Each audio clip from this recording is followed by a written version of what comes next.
Breaking news. Kimetsu no Yaiba chapter 196? Yeah, chapter 196.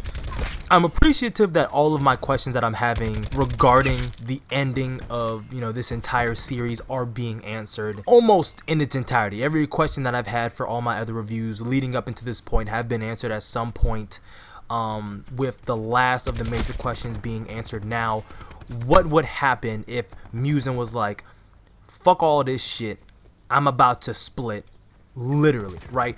We saw that in the flashbacks when he was on the verge of being killed. He feared for his life, so he divided his entire body into multiple fragmented pieces, and that's how he escaped. And it took him quite some time to be able to quite literally pull himself together after having divided himself. And thus you see in chapter 196 of Kimetsu no Yaiba him attempting to do the exact same thing again at the end of this chapter when he is backed into a corner. He tries to divide himself, but he is unable, for reasons being that Tamayo and Shinobu, when they were creating this poison, not only included a third factor but a fourth, like a contingency plan. If the first two poisons were ineffective, the third one would kick in, and then the fourth one would kick in. We find out that when he tries to divide, it's thwarted by the simple fact that Tamayo's drug is made up of 4 substances. After the first 3 weakens Musen, the fourth will begin cellular destruction. Musen's greatest fear is now coming to fruition. See, Musen fears death more than anything else in the entire world. Nothing else scares him more than death. And now it's finally setting in that he doesn't have his contingency plan. He's on the brink of death. There's nothing he can do but either kill everybody or win. Throughout the chapter, you see Musen recognizing that all the demon slayers that he's infected with his blood are not dead. They're wounded, but they're being healed. So technically, it's only a matter of time before they're all back on their feet. We do get that confirmation in this chapter because Musen does say they're not dead. So all of our favorite demon slayers are going to be up and at him at Musen shortly. Well, I'm not even going to say shortly because you see some people missing legs, missing arms. You have Guro blind, so they are not, but I wouldn't even say that they're at 50%. They're probably at like 20, maybe 30% fighting capacity, if that. And then I think the biggest news from this chapter, I mean, these chapters go by very fast, and I don't like dragging these videos out any longer than what they need to be. I want to get the chapter out there for y'all to put basically in the comment section, and this is a question for the comment section. Is what's happening almost too perfect? Is the conclusion of Kimetsu no Yaiba almost too perfect?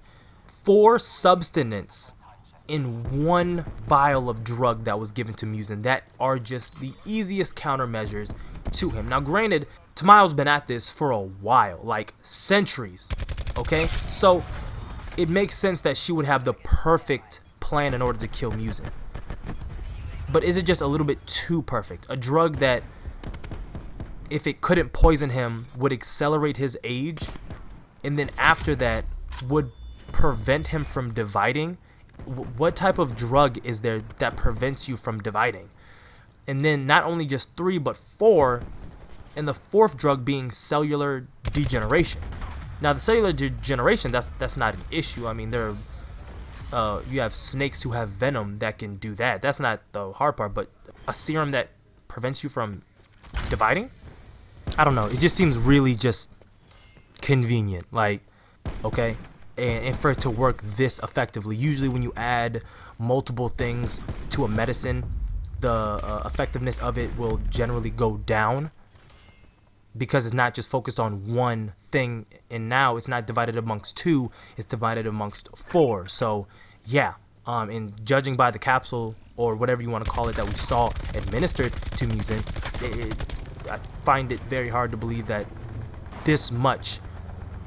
that little is affecting him this much in the grand scheme of things. But then you have to think into consideration that this is an anime or this is a manga, and so you have to bend logic and reasoning and just throw it out the window all fucking together. But the biggest thing that I want to take away from this chapter is Nezuko is completely human, ladies and gentlemen. My God, it's been a long time coming. She's reverted back to being a human. We don't know permanently, but she is. And my biggest concern for Nezuko, if I had to think of one, was she hasn't eaten this entire time. And I cannot remember how long the time span is in Kimetsu no Yaiba, but she has not eaten for God knows how long. We all know that she can't eat or drink regular water or regular food. She has to completely be dependent on, you know, flesh, humans. But in order to overcome this, she's just been sleeping. So we're really at wit's end right now. And then it brings up another point, and I want to reference another anime. You remember Inuyasha, and it was Sango's, what is her name? The demon hunter, the actual, ironically, the demon hunter within Inuyasha. You remember her little brother was killed in a demon attack, and she was, her little brother was killed in a demon attack on their village. The entire village was killed, but she was out on a mission, so she lived. However, spoilers for Inuyasha, if you watched it, her brother is then brought back to life, but he's not brought back to life in a traditional sense. Yes, he's alive, but because his injuries were so severe, he's brought back to life with the help of the shards of the sacred jewel, and that's the only thing keeping him alive. So if you remove the jewels, then he dies because his injuries were that severe. Is this going to be one of those situations with Nezuko, because she has not eaten or drank anything in so long? It's entirely possible she might have died or been so injured during the attack, the only thing that kept her alive was the fact that she was turning into a demon. So now that she's not a demon, is she going to die? Because she hasn't ate or drank anything in so long, is she going to die? Or is she just going to live happily ever after with big brother, you know, Tanjiro? Questions that need answers. I'm interested to see what's going to happen so far. Is next chapter, are we going to be done with Kimetsu no Yaiba in the next 10 chapters and really take that? It's only 10 weeks, so really, even if it's 10 chapters in 10 weeks, we're going to be done with Kimetsu no Yaiba probably midsummer. So that's the video I have for y'all today. If y'all made it in, thank you for rocking with me. Go plus ultra and smash that subscribe button. Let me know you're rocking with the content that I put out here on this channel. Like the video, share the video, comment on the video if you think Nezuko is going to walk away from this scotch-free. Or are there going to be some repercussions that have to be faced? Who do you think is going to actually live? I mean, Musen's basically said everybody's alive. Even Demon Slayers that we probably just saw fodder Demon Slayers, they're not completely dead. Who knows really what's going to happen? But that is all I have for y'all today. Keep it safe and rapid sight. I'm out.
Taking control.